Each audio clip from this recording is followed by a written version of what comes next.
I respect you doing that, especially with your NC State ties. Let's talk a little bit about the Tar Heels. They won 29 games last year in total, tied for the most in a season in the program since 2012-2013 season. They started by winning 24 of their first 28 games, and that was a great start. And Coach Courtney Banghart, she gets ready for her 7th season in charge there in Chapel Hill, coming off another Sweet 16 run, her 2nd Sweet 16 appearance in the last 4 seasons, so definitely building something special. And they returned 8 players from last season's squad that led them to the Sweet 16.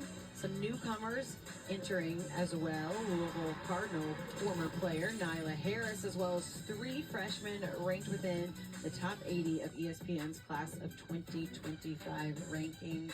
And then look at this schedule, the non-conference schedule. Looks like it's going to be a good one for them, as we heard Coach Banghart tell us earlier, and I'm sure she'll get some questions about it as she is inside at the podium right now. Good afternoon, everyone. Welcome to the 2025 ACC Tip-Off Q&A. I am happy to have UNC on the stage with me. Courtney Banghart going into her 7th year now. Crazy.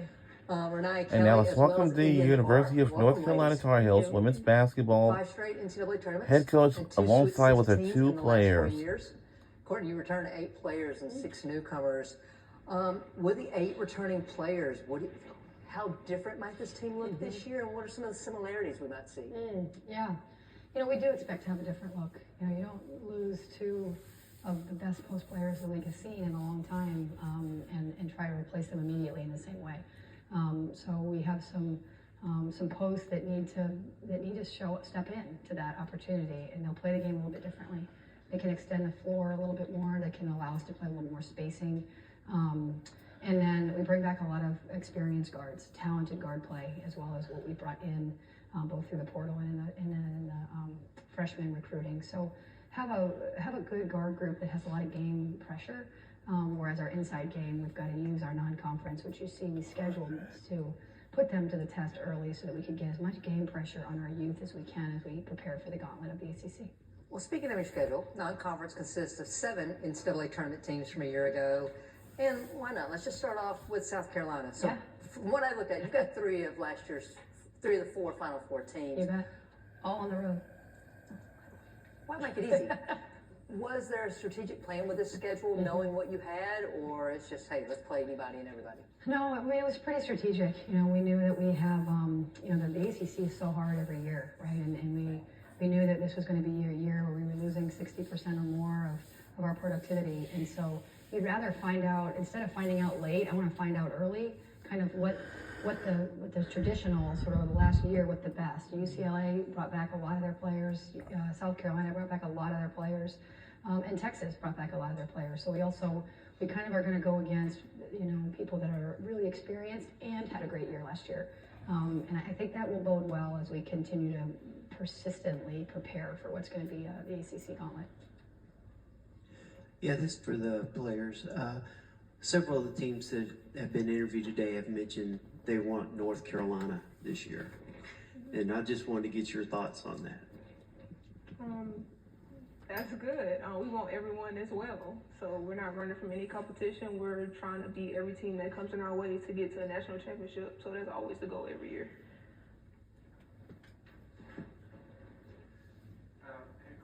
I think anyone who's followed this program for the past few years can see that you've been trying to build depth with your roster building, and it has been a problem in the past. Do you feel like this group is the group that, say, you're in a Sweet 16 game, you could go 10 deep? Yeah, I mean, in the past, we've had incredible consistency, right? We've had reliability in that kind of top six or so when you're healthy, top 7 or 8. This group has a little bit people that are coming in that have we have more availability. And what we're building now is reliability from those available players, right? The more reliable our available guys are, the deeper you are. Otherwise, you just have a lot of talent, right? And the only way we're going to do that is, like we said, with our non-conference schedule. Multiple mid-majors have won a tournament game in the NCAA tournament. So they're not just tournament teams, they're advancing in the tournament teams. And, you know, these 2 have a lot of reliability. They're surrounded by a lot of talent, but we've got to gain that reliability, which the only thing that you can do that is with game pressure.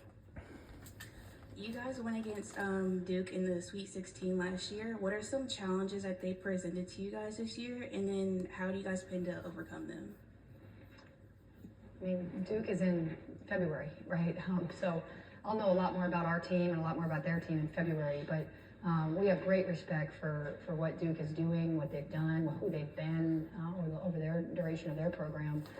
Elite defensively, they've got great length and speed, well coached. And it's that rivalry that matters so much internationally, quite frankly. Like NC State, these are three teams that are three great examples, all three hosted in the NCAA tournament. And they're great examples for women's basketball and the support that their communities give them.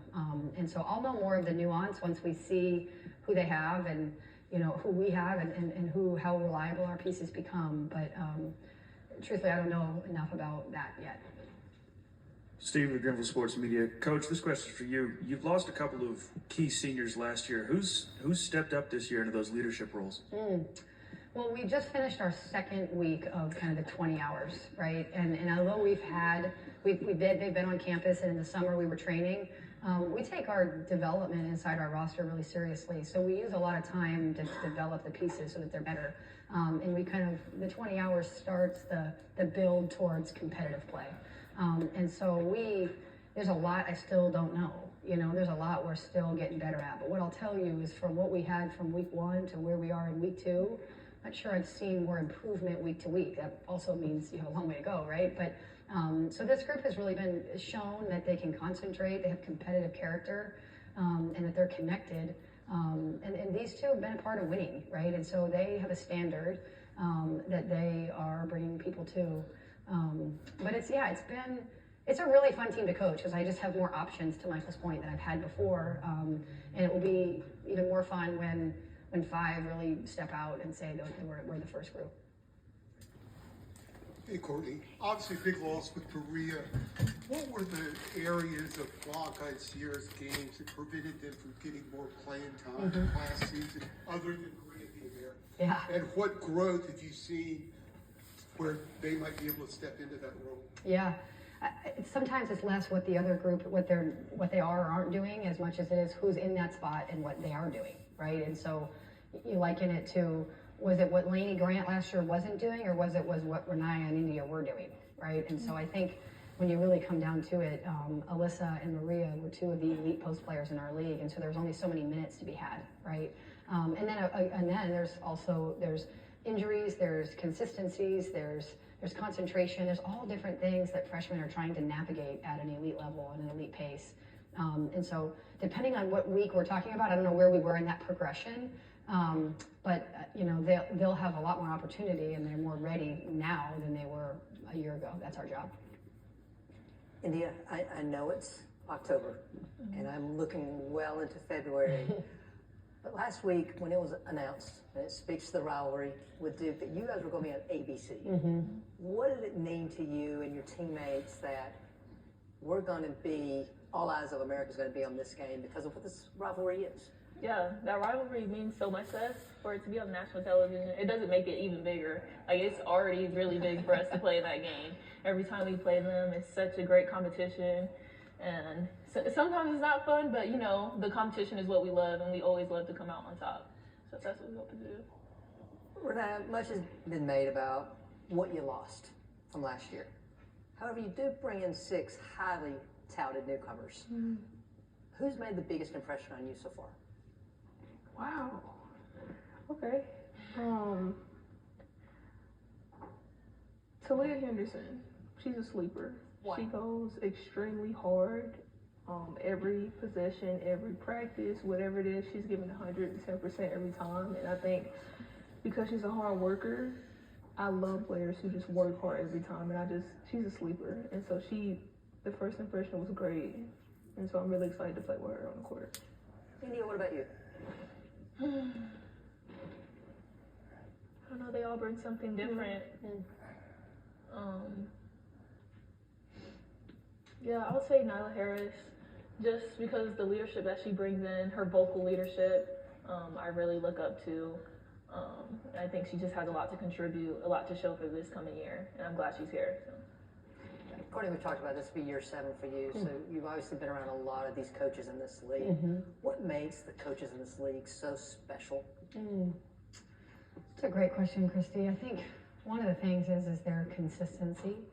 You know, when I look at across the kind of Power Four, I look at our conference and there's just no one I'm like, oh, thank God, it's that week where I get to play so-and-so. I need a break, or I need our guys to get a little bit of a break. There's just no weak link, right? And every team is going to have, every league's going to have elite teams, right? That are talked about and showcased and are carrying in some way. But we just don't have a weak link, right? And I think that's pretty remarkable on an 18-team conference. And so I love that part. I think we all are kind of authentically ourselves, and it fits the university in some unique way, right? Like I sort of belong at the University of North Carolina. It's just how it is, right? And I think that's been across the board. I think when you think about the personalities of the schools and fan bases and teams, they're reflected in their coaches in a really cool way. Ladies, for both of you, there's a lot of tradition in this conference. A lot of great players have passed through these gymnasiums. Is there someone that you looked up to when you were young? Or maybe someone that you might try to emulate their game now? For me, I look up towards Jackie Young, especially how she's playing right now in the playoffs, just playing on both sides of the ball, how versatile she is, how she cuts with pace, and yeah, how she's able to affect the game on multiple levels. Good, and is just a great playmaker as well. I think for me, I would say Skylar Diggins. I love how passionate she is about the game and her ability to score and to just be a net on defense. Like, I love that. So definitely her. Courtney, women's basketball has grown so much in the last 3 or 4 years. Yeah. So we have a lot of new fans. Yeah. What's that message to them beyond what took you so long? Oh man, I think one of them is like bring a friend. Because I say this when I was building the fan base at Carolina, just come once, just do that, and then the rest will take care of itself. And you've seen, because you've called a handful of our games, it's like the place is on fire. It's hard to get a ticket. It's hard to get a seat. And I think that's true of women's basketball as a whole, right? Just give it a chance. Go to a W game. Just see if you like it, right? Bring a friend. That's been, I think that people will be pleased. This is a really high level. These guys are playing at a really high level. I heard it last year. They had a great season, 29-8, 13-5 in ACC last year. I've been in. I couldn't hear on my headset. What makes your facility so unique on game day? Wow. Oh, okay. I would say the fans, actually. I think it's so many different people who come to watch us play, and they all use their voice in a unique way, and I love our fans. Like, we would just be walking on Franklin and be like, hey, oh my gosh, you're the basketball team. Like, it's such an engaged community, and I love that about Carmichael. Yeah, I would have to piggyback off of Renaya. The support that they give us is on and off the court, from our donors to our students to the people that we just meet from seeing them so often in the crowds. They just make the environment something that like I love to play in.